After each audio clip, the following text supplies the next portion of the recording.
Hello everybody, I want to welcome you back to Fable, and it's kind of back for me too because I haven't recorded anything in what seems like weeks.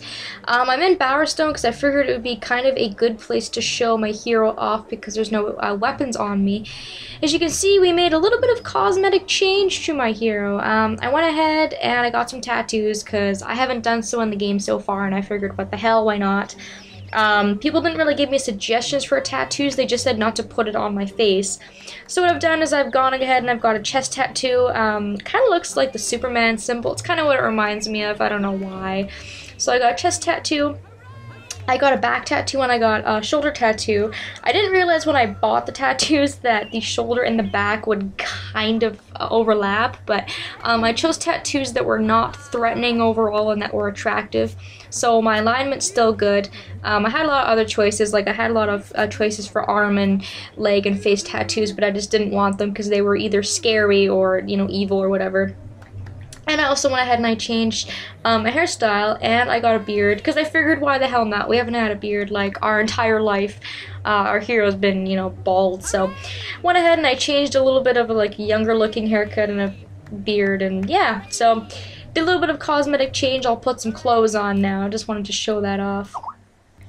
And as for clothing, I've got lots of choices. I haven't shown off a lot of these clothing choices because I just wear whatever's the most protective. But I think we should go ahead and we should wear the Will User's outfit for a while, just for something different. I mean, why not? I do believe I have about 3 different outfits of this. I've got the regular, I think down here I've got a dark one, and I've also got a bright one around here somewhere. Yeah, right here. So it's completely up to me what I wanted to wear. If I wore the bright one, I could probably put on that wizard's hat that the kids got me from the school, which would be kind of funny. But yeah, lots of clothing. I haven't worn a lot of them, but I gotta switch that up every once in a while too, you know, just to be a little bit different. So guess we'll wear the Will User's clothing, although I'm not really that much of a Will User. And now that we've done those few little updates, I say we go to the guild. There's a few more things I want to do, and I might as well do them now. Alright, so I want to go check how much experience I have first, because I haven't checked in a while. And those numbers aren't going to get me very far now that buying stuff is costing a lot more. I currently want to work on getting the most physique, which is going to take a very, very long time, so I think strength I will leave alone for the time being. Although I could buy a toughness upgrade, but I don't think I really need it. It's cheap though, so I guess I'll take a toughness upgrade for now. Use up a little bit of that strength experience. Skill, again, like everything's 20k in order to buy.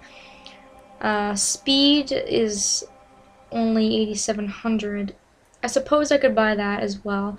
As long as these are cheap, I might as well get them now and save the majority of the general experience to get something a bit larger. And spells, I haven't really been too interested in updating. I've got a higher level fireball. I do believe I have a higher level lightning, and force push I just use every once in a while anyways, and that is also kind of leveled up. So magic is fine. I'm going to leave magic the way that it is.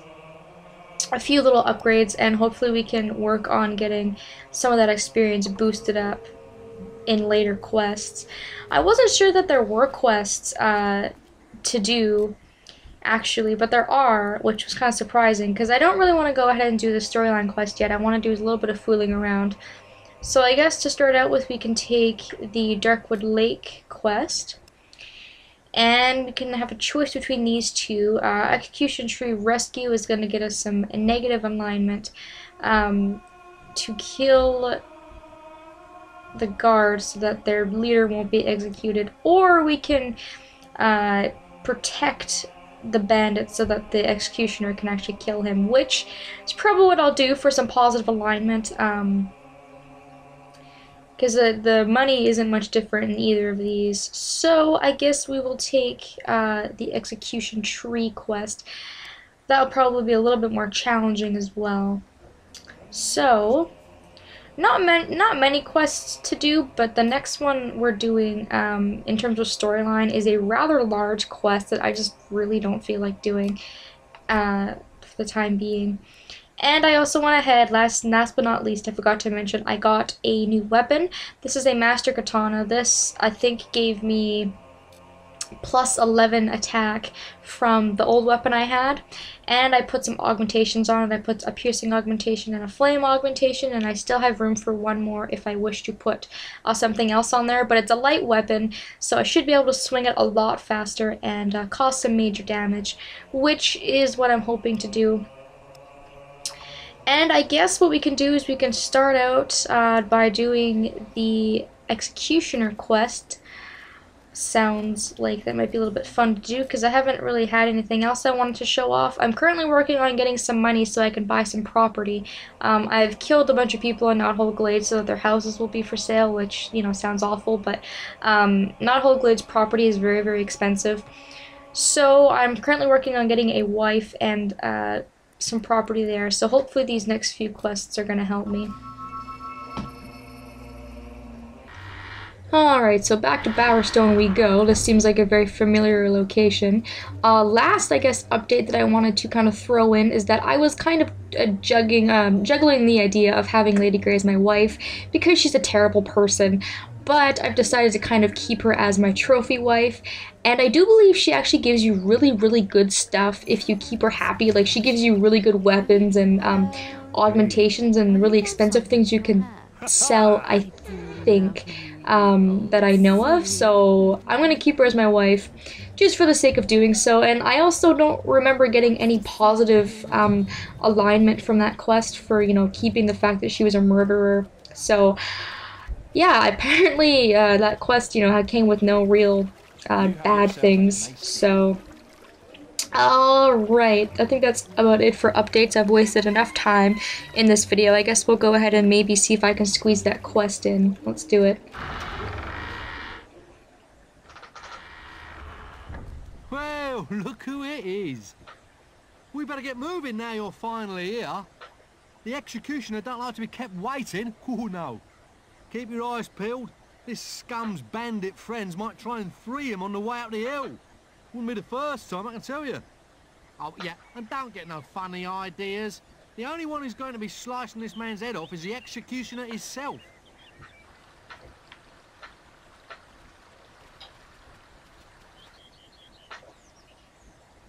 Okay, so this should be an interesting mission, to say in the least, or I hope so. I hope it's not going to be too difficult. It's kind of like an escort mission, and I personally am not the greatest with these, but I guess I can give it a shot, see how we make out here.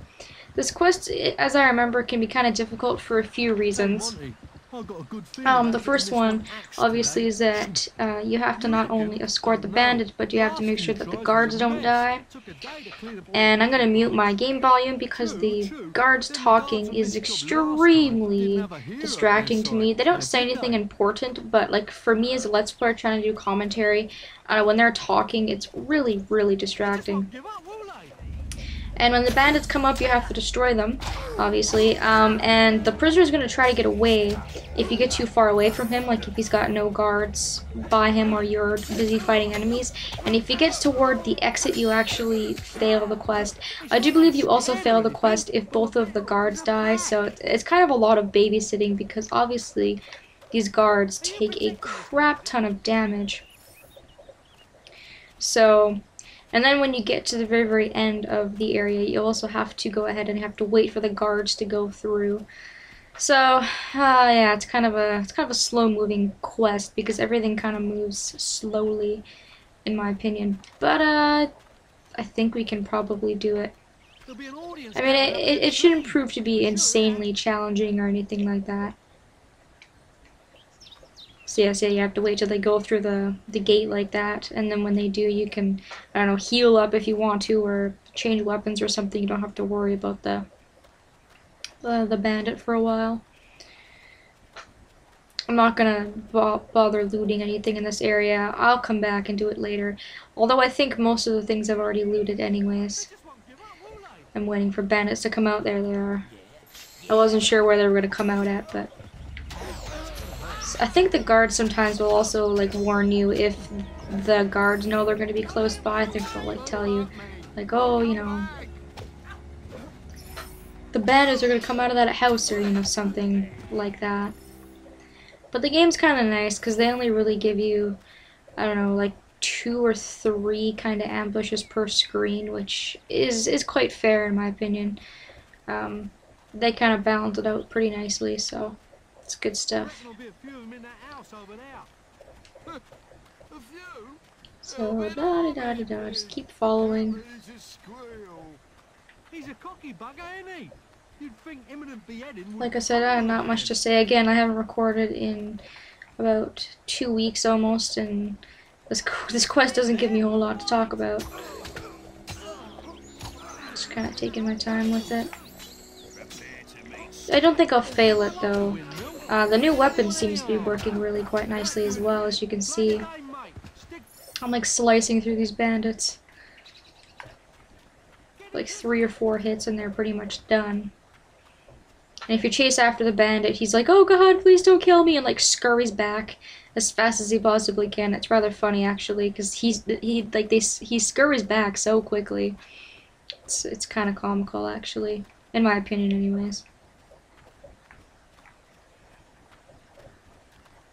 Should be one more raid up here somewhere. And this is where it can get kind of difficult because he's so close to the exit that it's really easy for him to try and escape. So I think what I'll do is I'll try to take out a few of them. And if he gets too close, I'll try to go back and get him. Yeah, you can see he's heading right for the exit. Yeah, I don't think so, buddy. Of course, one of our guards has died now, so that's even better. You can do this quest with 1 guard, though. It doesn't matter if there's 2 of them, but there has to be at least 1 of them, because you can like stay in the back and the other guard can stay in the front. So as long as there's 1 guard to lead, you should be fine. And I think we're almost done. We're going into Gibbet Woods, which is right by Headman's Hill, so we should be there soon. It's kind of a nice payoff for this quest, considering it's not anything that's insanely difficult or anything. It's kind of nice, actually. Take out these guys. At this point, I'm just trying to protect my guard, mostly, because if he dies, I have to do the entire quest over again, which is very, very irritating, I assure you. And he's almost dead, so I gotta watch his back, mostly. I think this is the very, very last raid, though, I'm fairly certain, so... Really, really, really close call.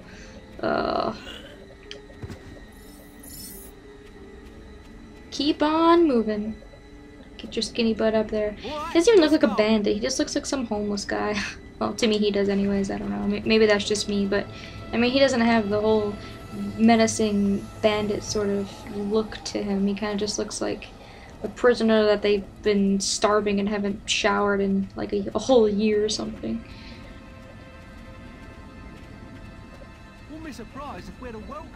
And there we go, made it to Headman's Hill now, so this should be the end of the quest, or nearing the end, rather.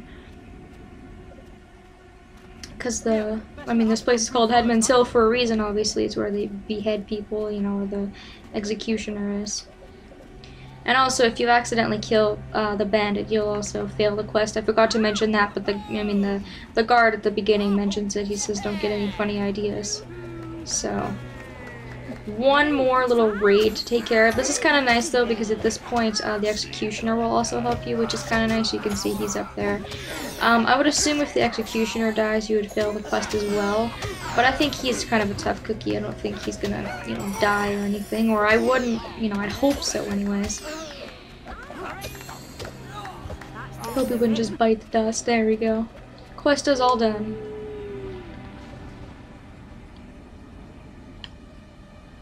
Yeah, slice off his head. Ha ha ha. Although it's kind of funny because it's you know, gonna behead him, but yeah, he just falls over dead. Oh well, whatever. Alright, that quest is done. We get quite a bit of gold, renown, experience, all that good stuff, so that should all come in great handy. We also got a good boost on positive renown. So thank you so very much for watching this video, and I'll be back soon with another one. Hope you guys enjoyed, and I'll see you all later.